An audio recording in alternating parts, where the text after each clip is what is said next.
Amen, amen. Alors, merci beaucoup. Bonne réunion en arrière.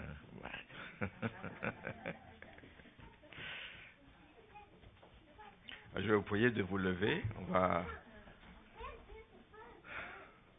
lire la parole de Dieu. Seigneur, je te prie pour que ce matin encore, ta parole fasse du bien à notre âme, à notre esprit, à notre être tout entier.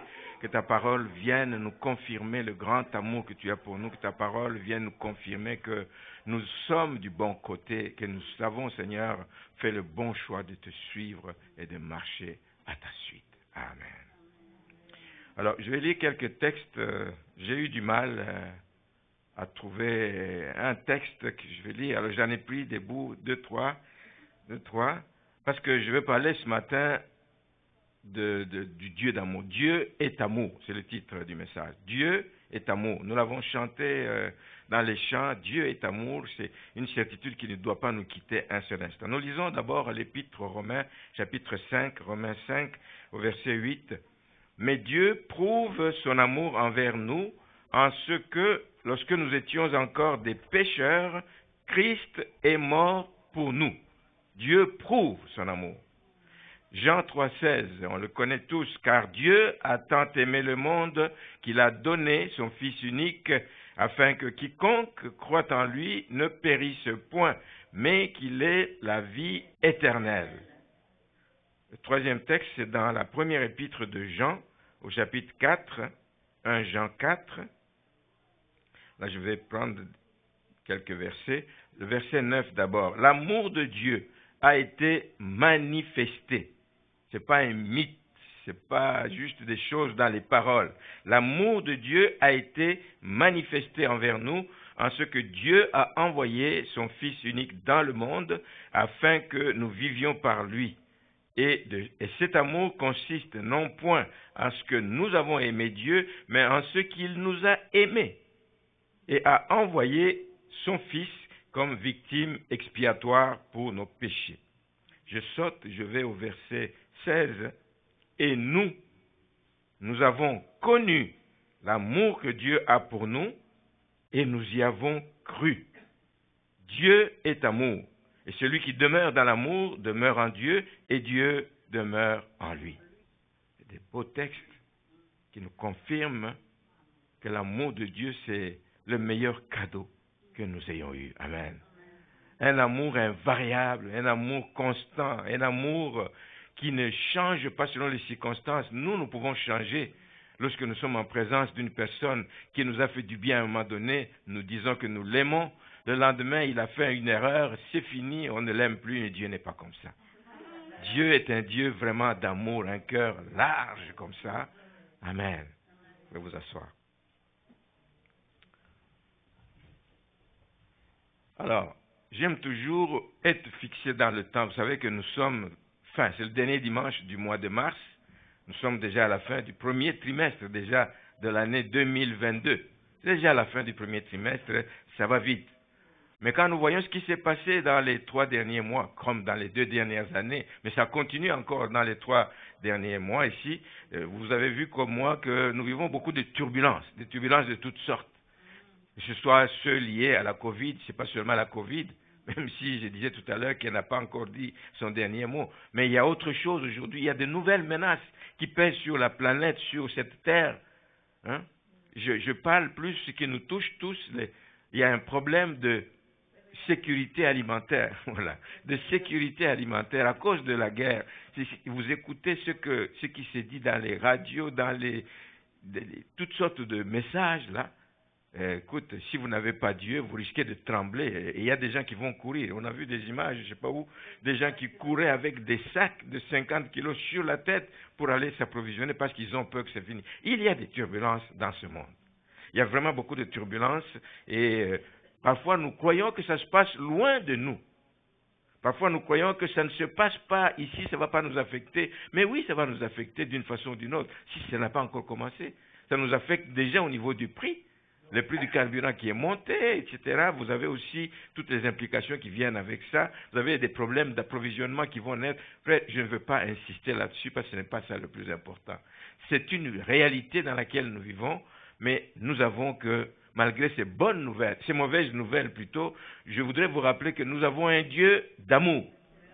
Un Dieu d'amour. Il est grand, notre Dieu. Il est redoutable par ses œuvres. Et donc, nous pouvons compter sur lui. Nous pouvons compter sur lui. On ne va pas se fermer les yeux à la réalité des problèmes, mais nous pouvons compter sur lui parce que nous avons un Dieu fidèle. Il est vraiment fidèle. La Bible nous parle de ses nombreux attributs. Il y en a beaucoup, je ne peux pas les énumérer tous ici. Il est omnipotent. Quelle que soit la nature du problème qui va arriver, Dieu est capable de nous en sortir. Dieu est capable de nous protéger. Il est omniscient. Il n'y a rien qui vous arrive. Il n'y a rien qui vous menace que Dieu ne le sache. Dieu est au courant de tout. C'est un Dieu éternel. Il a été, il est, il sera. Il n'a ni commencement ni fin. Un Dieu éternel. C'est un Dieu fidèle, je l'ai dit, c'est un Dieu immuable. Immuable. C'est un Dieu vraiment qui mérite que nous puissions nous attacher à lui. Mais il y a un attribut, justement, comme je disais, tout aussi important qu'il le décrit, et j'en ai parlé tout à l'heure, et je vais en parler ce matin. Dieu est un Dieu d'amour. Dieu est amour. Il n'aime pas ce... Mais il est amour lui-même. Celui qui a Christ en lui, il a l'amour de Dieu en lui. Amen. Nous marchons avec l'amour de Dieu. Amen. Gloire à Dieu, gloire à Dieu. Et puisque nous avons l'amour de Dieu en nous, nous pouvons nous aussi aimer. Ça nous permet d'aimer les autres, ça nous permet d'aimer les faibles, ça nous permet d'aimer nos ennemis, ça nous permet d'aimer ceux qui nous font du mal. Amen. Amen, amen. Ils ont besoin d'être aimés aussi, hein? Même s'ils nous font du mal. Amen. Je veux dire que l'amour de Dieu, bien-aimé, est un amour vraiment désintéressé. Dieu nous a aimés gratuitement. Dieu nous a aimés gratuitement, au point de sacrifier ce qu'il avait de meilleur, son Fils unique, pour le salut des pécheurs. Il ne peut pas y avoir de plus grande manifestation d'amour, vous êtes d'accord avec moi? J'ai dit souvent que même les parents, vous aimez vos enfants, mais je ne sais pas s'il y en a un qui est dit tout de suite qu'il est prêt à mourir pour ses enfants. Non. On va aller jusqu'au bout de nos capacités, mais il y a une limite. On dit, non, là je m'arrête, là Seigneur, le reste c'est toi. Mais Dieu a tout donné. Il a donné son Fils unique, ce qu'il avait de meilleur. Alors, c'est ça dont nous parlent ces trois textes que nous venons de lire. Ces trois textes nous rappellent, et je l'ai apporté ce message pour nous rappeler que Dieu est amour. Que l'on n'oublie pas que Dieu est amour parce que nous passons par des temps difficiles. Que l'on n'oublie pas que Dieu est amour parce que nous passons par la maladie. Qu'on n'oublie pas que les temps sont difficiles parce que les enfants sont difficiles. Qu'on n'oublie pas que Dieu est amour parce que, je ne sais pas, qu'est-ce qui peut vous arriver? Parce que vous êtes menacé à votre travail. Dieu est amour. Et Dieu manifeste cet amour pour tous. Pour tous, de manière plus particulière, évidemment, pour ceux qui sont dans sa famille, ceux qui l'ont accepté, mais il les manifeste pour tous. Et je voulais vous démontrer justement que Dieu a manifesté cet amour depuis la création. Souvent, nous avons tendance à croire qu'il a manifesté à la croix. Mais Dieu a manifesté en vérité son amour depuis la création. Depuis la création. Regardez comment il a procédé pour créer l'univers et tout ce qu'il y avait dedans. Dans Genèse chapitre 1er, on ne va pas lire. Vous savez comment il a créé la lumière, il a créé les luminaires, l'étendue ciel et terre, il a créé les poissons, les animaux. Il a créé toutes ces choses pour, en fin de compte, créer l'homme. Il a fait tout ça par amour pour l'homme, pour que ces choses soient au service de l'homme, pour que l'homme domine sur ces choses, pour que l'homme se réjouisse dans ces choses, pour que l'homme puisse même se servir de ces choses pour chanter la gloire de Dieu. Amen. Dieu a créé toutes ces choses jusqu'au 6e jour, et puis il a dit, tout ça était bon. Il a vu que ce qu'il avait fait était bon. Mais au moment de clôturer, c'est là qu'il a créé l'homme. Il dit, faisons l'homme à notre image. Genèse chapitre 1er, verset 26. Puis Dieu dit, faisons l'homme à notre image. Ne faisons pas l'homme comme on a créé les animaux, comme le bétail, etc. Mais faisons l'homme à notre image et selon notre ressemblance. Il l'élève au-dessus de toutes ces créatures et il dit qu'il domine sur les poissons de la mer, sur les oiseaux du ciel, sur le bétail, sur toute la terre, etc., etc. Le verset 27, Dieu créa l'homme, on répète, à son image. C'est un privilège d'avoir été créé à l'image de Dieu. Et nous allons voir comment ça va nous servir plus tard. Le fait que nous sommes créés à l'image de Dieu, c'est très utile pour nous. Ça nous protège des choses, ça nous garde et ça permet que le regard de Dieu soit continuellement parce que nous sommes précieux pour lui. Amen. Donc, faisons l'homme à notre image et c'est là qu'il a contemplé tout son ouvrage et qu'il s'est exclamé et dit, il a vu que tout ça était très bon. Très bon. Il manquait l'homme. Hein? Il manquait l'homme pour que ça soit très bon. Donc nous avons une place de choix dans le cœur de Dieu. Ce n'est qu'après avoir créé l'homme qu'il a dit, tout est très bon. Alors, quelques détails que j'aimerais souligner ici, lors de la création. On voit que lorsqu'il a créé les autres êtres vivants, Dieu disait que la lumière soit, les autres êtres vivants, je parle des animaux et autres, il disait que la terre produise des plantes ou des choses comme ça, que la terre produise, que les eaux produisent les poissons et tout, que la terre produise. Mais quand c'était le tour de l'homme, bien aimé, c'est faisons l'homme. Toute la plénitude de Dieu, tout le ciel quasiment s'est mis d'accord, faisons l'homme, le Père, le Fils, faisons l'homme à notre image et à notre ressemblance. Un grand privilège. Et qui explique le grand amour que Dieu nous porte. La deuxième chose que je veux signaler, c'est que Dieu a pris un soin particulier, je l'ai un peu dit, avant que Adam et Ève ne soient formés. Il a pris un soin particulier. Avant qu'il devienne vraiment un être vivant, il a d'abord commencé par arroser la terre. Adam n'allait pas atterrir sur une terre qui n'a pas été cultivée, etc., où rien ne pouvait pousser parce qu'il n'y avait pas de pluie qui était tombée. Dieu a veillé à ça. Il a fait tomber la pluie, afin que la terre soit arrosée, pour produire ce que l'homme allait manger, et pour que Dieu, d'ailleurs, y plante le jardin d'Éden où Adam allait placer. Beaucoup de soins que Dieu a pris parce qu'il aimait l'homme. Dieu est amour. J'ajoute qu'il lui a créé une compagnie aussi. L'homme avait besoin de compagnie.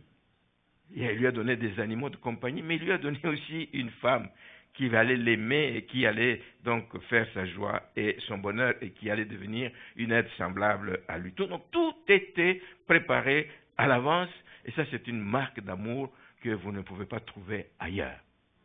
Il a tout fait pour nous. Merci Seigneur.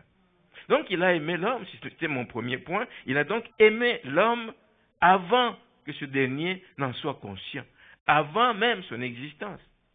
Dieu avait aimé l'homme avant qu'il soit façonné. Le deuxième point que je veux apporter ce matin, c'est de dire que, vous savez ce qui s'est passé après la création, il les a mis dans le jardin d'Éden, tout ce qui s'est passé, le serpent qui est venu, qui a tenté Ève, qui a mangé, puis, etc. Et l'homme a fini par pécher. Mais Dieu, bien-aimé, a continué à aimer l'homme même quand il a péché. Même quand il a péché. Un autre, à sa place, aurait pu dire, tiens, quelqu'un en qui j'ai mis toute mon énergie, tout mon amour, toute ma force, quelqu'un qui, comment il peut se comporter comme ça vis-à-vis de moi? Je vais le rayer de la carte, je vais l'effacer et je vais créer un autre. Dieu n'a pas fait ça. Dieu a continué à aimer l'homme.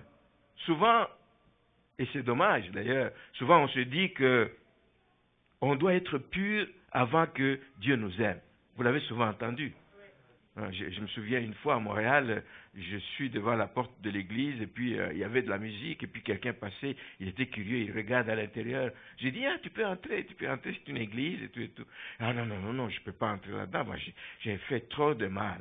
Donc on se dit souvent, non, je ne suis pas pur, je ne peux pas donc croire que Dieu puisse m'aimer. Il dit, Dieu n'est pas comme ça.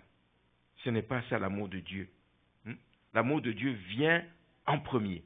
L'amour de Dieu ne vient pas parce que nous l'avons aimé. L'amour de Dieu vient avant même que nous l'aimions, nous l'avons dit, alors que nous étions encore pécheurs. Il nous a aimés. Alors il y a une belle histoire justement des gens qui passent devant les églises. Une église un jour dit, écoute, il faut qu'on parle beaucoup de l'amour de Dieu, etc. Mais on prêche sur ça, mais ça n'a pas tellement l'air de donner des résultats. Mais qu'est-ce qu'on peut faire? Alors quelqu'un a imaginé un jour, il dit, mais que l'on mette sur le mur en avant, en gros caractère, Dieu est amour, mais pas juste des lettres Dieu est amour, mais des lettres, vous savez comment, je ne sais pas quel exemple je peux donner. Il y a des lettres qui sont écrites, qui sont comme avec une flamme au-dessus, là, hein, qui sont en feu, là, quelque chose qui est en feu. Dieu est amour, c'est comme du feu, là, donc une couleur vive. Alors il y a quelqu'un qui passe dans la rue, il voit la porte entrouverte, il regarde, et puis c'était tellement écrit en grand, c'était tellement vif, il voit Dieu est amour. Ce gars était un clochard, était comme un enfant de la rue, un enfant prodigue, on va dire, et puis il passe. Et puis ça commence à résonner en lui, il dit, Dieu est amour. En tout cas, ça ne me concerne pas. Ce n'est certainement pas pour moi que cette parole a été écrite. Moi, c'est pas possible. Il ne m'aime pas parce que s'il m'aimait, je ne serais pas misérable, je ne serais pas dans cette condition. Et vous l'entendez beaucoup.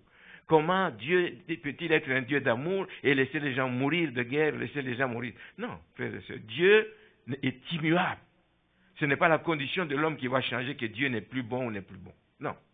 Dieu reste un Dieu d'amour. Donc le gars dit, il ne m'aime pas parce que je suis misérable. Etc. Mais cette parole continue à résonner. Dieu est amour. Il avance, Dieu est amour. Il avance, Dieu est amour. Il dit, mais c'est pas possible. Et là, il s'arrête, il dit, je vais rentrer là-dedans, je vais comprendre. Il est venu, il est entré. Vous savez, dans une église, on n'a pas besoin de passe sanitaire. Hein? Non, c'est pas ça. On n'a pas besoin de laisser passer. Il est venu, il s'est assis peut-être au fond de la salle. Mais quelqu'un prêchait en avant, ce n'est pas ça qui l'intéressait.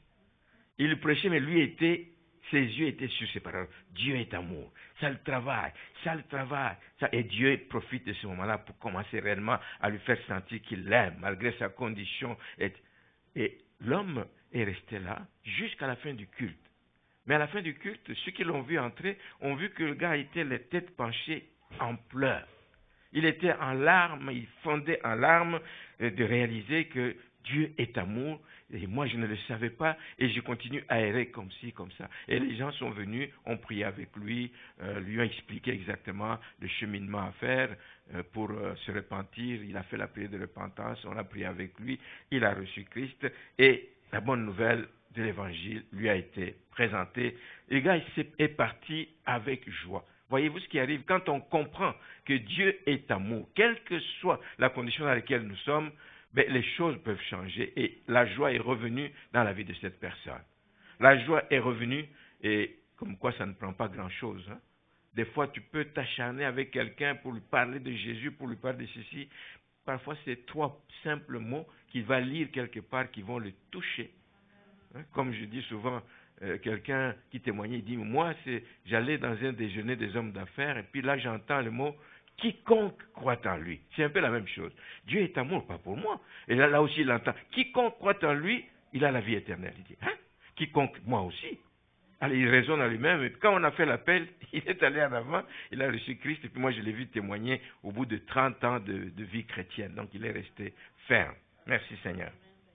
Mais c'est vrai que c'est des rendez-vous de Dieu. Des rendez-vous comme ça, c'est vraiment des rendez-vous de Dieu. Donc, pour dire qu'il n'y a pas nécessairement une façon bien précise, puis je calcule qu'il faut que je dise ça pour que la personne donne sa vie au Seigneur. Non, c'est des rendez-vous de Dieu. Nous faisons ce que nous devons faire et ce que nous pouvons. Le reste, c'est Dieu qui touche les cœurs et c'est Dieu qui amène les gens à la repentance. C'est lui qui les attire à lui. Je voudrais qu'on se demande, vous et moi, je l'ai dit tout à l'heure, pourquoi un tel amour? L'homme a péché. L'homme s'est détourné de son Dieu. L'homme s'est éloigné de celui qui lui a fait du bien, qu'il a créé. Pourquoi un tel amour? La réponse se trouve dans ce que j'ai dit tantôt. C'est parce que Dieu voit en l'homme pécheur, il continue à voir son image. L'image de Dieu même dans l'homme pécheur. Il voit cet homme a été créé à mon image. Je ne peux pas le laisser périr, je ne peux pas le laisser se perdre, je ne peux pas le laisser s'éloigner. Dieu aime un tel homme et Dieu va tout faire pour l'approcher, pour le convaincre de pécher. Mais c'est une image qui a été déformée, certes, mais au départ, c'est l'image de Dieu. Il a été créé à l'image de Dieu, mais le péché est venu déformer cette image. Et voilà pourquoi Dieu, je ne dirais pas qu'il est aux trousses, il vient chaque fois au secours des pécheurs. Dieu saisit toute occasion, bonne, pas bonne, etc., pour qu'il puisse toucher le cœur de ceux qui sont encore dans le péché. Alors que nos parents Les premiers parents, Adam et Ève, vous savez ce qui s'est passé, ils ont désobéi. Alors qu'ils ont désobéi et qu'ils ont mangé de l'arbre qui était défendu, l'arbre de la connaissance, du bien et du mal, mais la relation parfaite avec Dieu venait d'être brisée, vous êtes d'accord avec moi? Elle venait d'être brisée. Oui, Dieu n'est pas indifférent au péché. On nous dit qu'il est lent à la colère, mais il est riche en bonté, mais il n'est pas indifférent. Amen. Il sanctionne ces choses. Et Dieu leur a fait payer leur péché quelque part. Parce qu'il y a un coût. Il y a un coût au péché. On ne commet pas de péché et puis on se dit, demain, c'est comme disait un pasteur de il dit, je vis dans le péché, je fais des choses, je sais sciemment ce que je viens de faire. Et puis je dis, non, de toute façon, samedi, je vais demander pardon et puis je vais aller. Et puis Non, c'est pas comme ça. Il y a un coût au péché. Et la conséquence, vous la connaissez, pour la race humaine, c'est qu'il y a eu de la souffrance sur cette terre.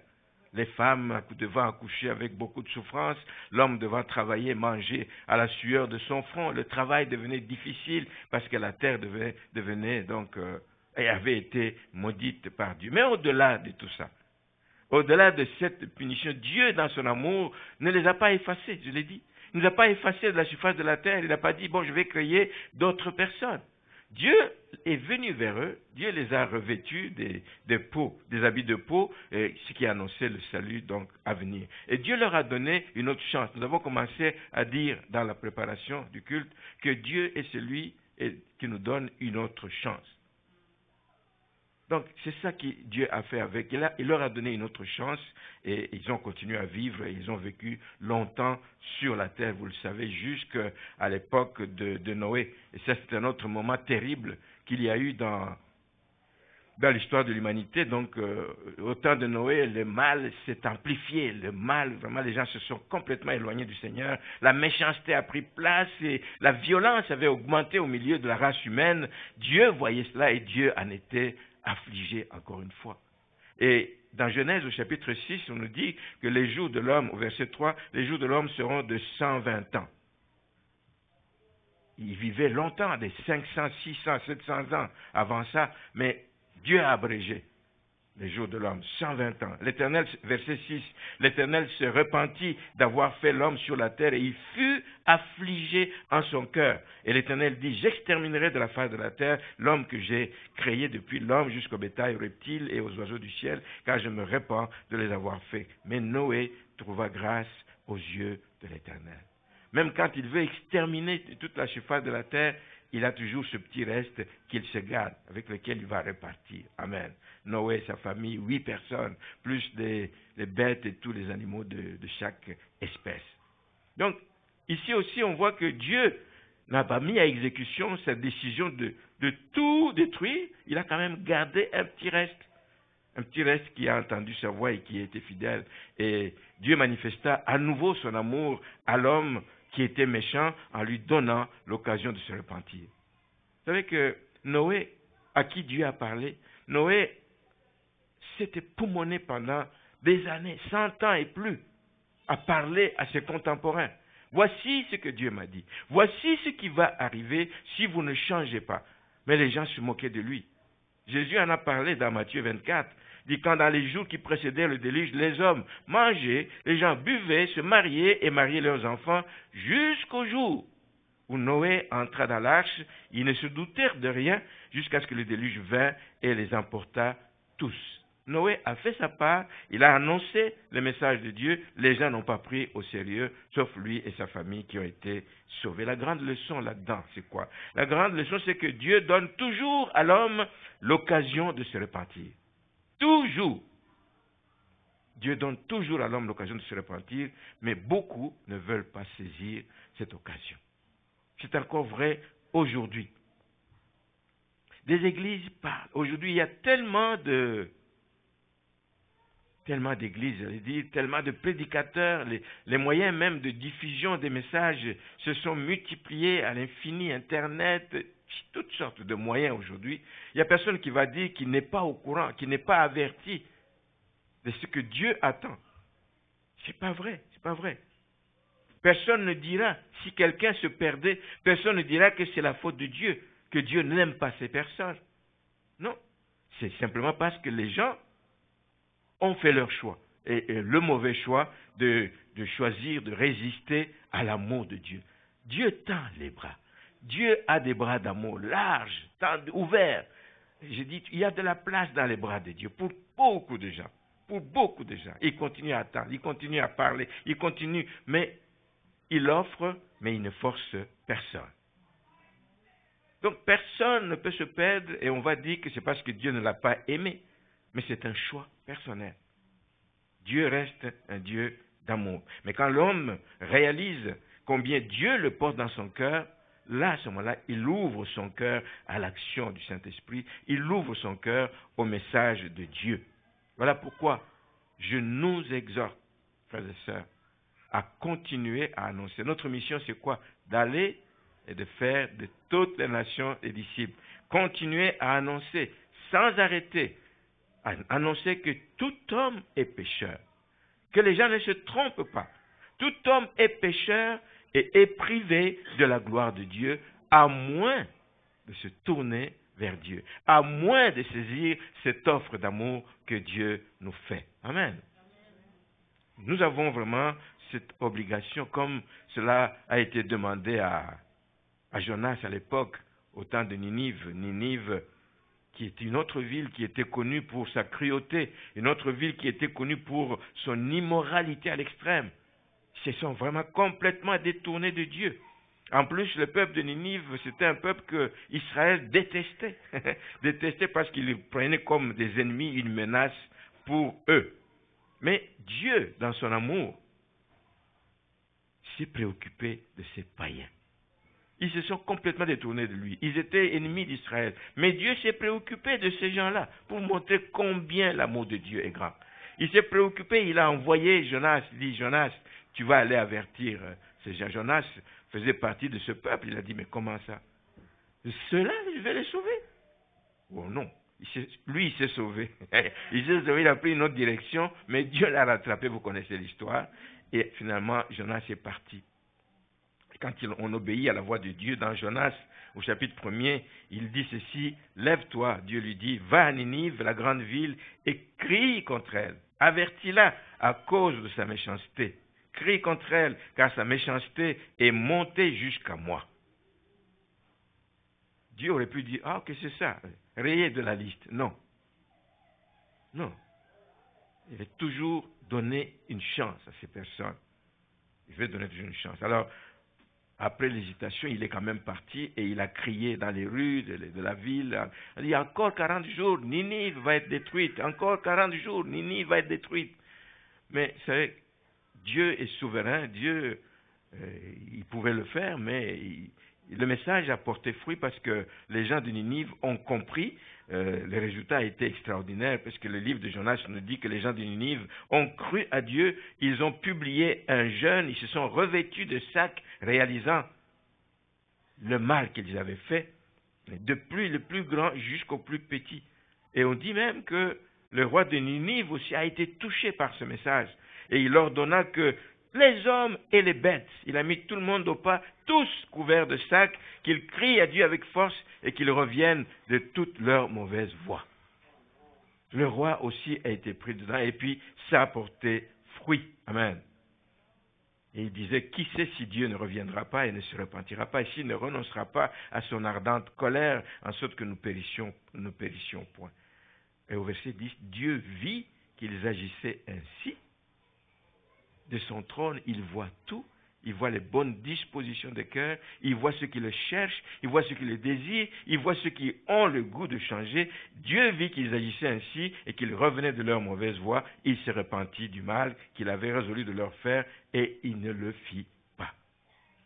Dieu est un Dieu d'amour. Mais je vais terminer avec ceci. J'ai commencé le message en disant qu'on vivait des temps de turbulences, etc.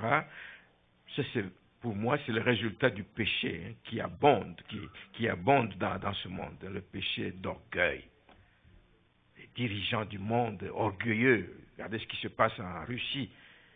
L'humanité tout entière, vraiment, lui demande, lui supplie d'arrêter cette guerre. Il est orgueilleux, il dit, je menace, je vais pousser sur le bouton l'arme nucléaire. L'orgueil. Voilà des choses qui sont en train de nous nuire. La course effrénée pour s'enrichir dans certains pays, le manque d'amour entre humains et le goût de liberté extrême. Aujourd'hui, on veut la liberté sans limite. On ne me dira pas quoi faire. Personne ne m'interdira. Je fais ce que je veux. Amen. Ces choses-là sont à la base de tous ces problèmes. Mais la Bible dit, heureusement, que là où le péché abonde, la grâce de Dieu surabonde. Frères et sœurs, la grâce est encore disponible aujourd'hui. Tout n'est pas perdu. Il y a encore de l'espoir parce que l'amour de Dieu ne périt pas. L'amour de Dieu est invariable. L'amour de Dieu est toujours là, à la recherche des gens pour leur faire du bien. Malheureusement, nous avons aussi, pendant ce temps, Dieu veut, mais nous avons aussi un ennemi. Lui ne se fatigue pas pour tromper les gens. Tout ce qu'il dit, c'est des mensonges pour faire croire que Dieu ne les aime pas. Si Dieu t'aimait, comme ce jeune homme qui passait devant l'église, si Dieu t'aimait, pourquoi tu es misérable? Si Dieu t'aimait, pourquoi tu n'as pas d'enfant? Si Dieu t'aimait, pourquoi? Ça, c'est le mensonge de l'ennemi. Dieu t'aime. Et Dieu sait, il connaît ce que tu traverses, Dieu le sait. Donc ne laissons pas l'ennemi prendre le dessus, c'est un menteur. Dieu, lui, reste le Dieu plein d'amour. Il est compatissant, il est riche en bonté pour ceux qui veulent se repentir. Ça, c'est vraiment le message que nous devons apporter. Ça a été vrai à l'époque, ça a été vrai au temps de Jésus. Les gens comme Judas, Jésus continue à aimer Judas malgré qu'il savait qu'il allait le trahir. Il a aimé Pierre. Il savait que Pierre allait le renier. Il l'a prévenu, mais il l'a fait. Mais Dieu l'a aimé. La Bible dit qu'il l'a regardé avec des yeux qui ont parlé à Pierre. Il a compris. Quand il est ressuscité, il dit, qu'est-ce que je vais faire? Où est-ce que je vais tout? Mais Dieu l'a cherché. Allez dire à Pierre aussi. Allez dire aux disciples, mais dites aussi à Pierre. Se préoccuper du cas de Pierre. Pierre croyait, il dit, mais c'est fini, il ne voudra plus me voir. Non, allez dire à Pierre que je l'attends en Galilée. Amen. Dieu aime. C'est cet amour qui fait que les gens lui reviennent. Quand ils ressentent l'amour de Dieu, les gens reviennent. C'est cet amour que l'enfant prodigue a ressenti aussi. Il savait que son père l'aimait. Il avait fait le mal. Il avait dilapidé tout ce qu'on lui avait donné. Mais il savait que le cœur de son père l'aimait. Il a dit, je vais rentrer chez mon père. S'il n'avait pas senti que son père l'aimait, s'il se disait que mon père me déteste, il ne serait pas rentré. Il irait chercher ailleurs des caroubes et continuer à travailler dans les porcheries. Mais il est revenu à son père parce qu'il savait que l'amour... Et nous poussions dire aussi au monde, à tous ceux que nous voyons, que Dieu les aime. Dieu a toujours suscité des hommes comme des Noé, comme des Jonas, comme toi et moi. Notre mission, c'est d'aller annoncer cette grâce à ceux qui ne la connaissent pas, qui puissent s'approcher du trône de Dieu. Et le message annoncé est toujours le même. Dieu est amour. Il veut déverser sa miséricorde à tous ceux qui risquent de se perdre si jamais ils ne viennent pas à lui. Il tend la main, il les invite à lui revenir de tout leur cœur. Ésaïe déclare une belle illustration dans Ésaïe 49, 15. Une mère oublie-t-elle l'enfant qu'elle allait?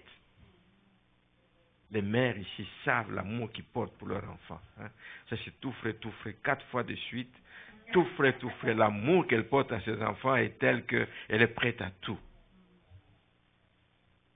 Une mère oublie-t-elle l'enfant qu'elle allait? N'a-t-elle pas pitié du fruit de ses entrailles? Quand elle l'oublierait, moi je ne t'oublierai point, dit l'Éternel. Moi je ne t'oublierai point. Tu es ma créature. Je t'ai fait à l'image, à mon image. Je ne peux pas t'oublier. Sachons-le et disons-le au monde.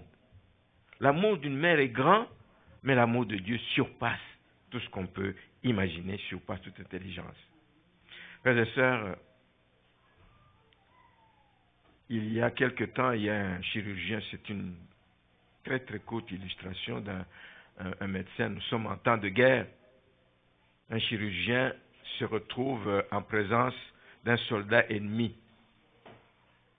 Je ne sais pas si à cette époque, la loi qui dit qu'on n'achève pas l'ennemi, quand on l'attrape, on le soigne, etc. Je ne sais pas si ça existait à l'époque ou c'est venu plus tard, mais toujours est-il que le médecin est là, chirurgien, il veut opérer, le gars avait été touché grièvement, blessé grièvement par une balle, et le médecin s'approche pour le soigner, de bon cœur. Il faut exercer la médecine. Mais le gars, je ne sais pas ce qu'il s'imaginait, ce qu'il a fait, il a craché sur le visage du médecin. Oui, c'est curieux de voir, c'est curieux. Il a craché sur le visage du médecin. Mais le médecin, il a continué à faire son travail. Il a essuyé le visage, il a continué à soigner le gars, et il l'a guéri, et le gars est sorti de l'hôpital. Et je l'amène pour vous montrer comment parfois l'être humain se comporte vis-à-vis de Dieu. Dieu veut faire du bien à une personne. Tu craches sur sa grâce, tu craches sur ses bénédictions, tu craches sur tout ce qu'il fait pour toi. Une belle image de l'amour que Dieu manifeste malgré tout à tous ceux qui disent n'importe quoi sur Dieu. Que le Seigneur nous aide, frères, à annoncer la grâce de Dieu autour de nous. Les temps sont vraiment mauvais, qu'on puisse annoncer la grâce de Dieu autour de nous, combien Dieu les aime, et que Dieu est à la recherche encore aujourd'hui des cœurs qui soient sensibles à cet amour. Amen. Nous en avons dans nos familles, nous en avons dans nos quartiers. Ouvrons la bouche et parlons. Ouvrons la bouche et parlons. Ne nous fatiguons pas. Ne disons pas que nous l'avons fait maintes fois, ça n'a rien donné. Continuons à parler et Dieu va faire en son temps. Il va faire toutes choses bonnes. Amen. On va s'incliner et prier le Seigneur.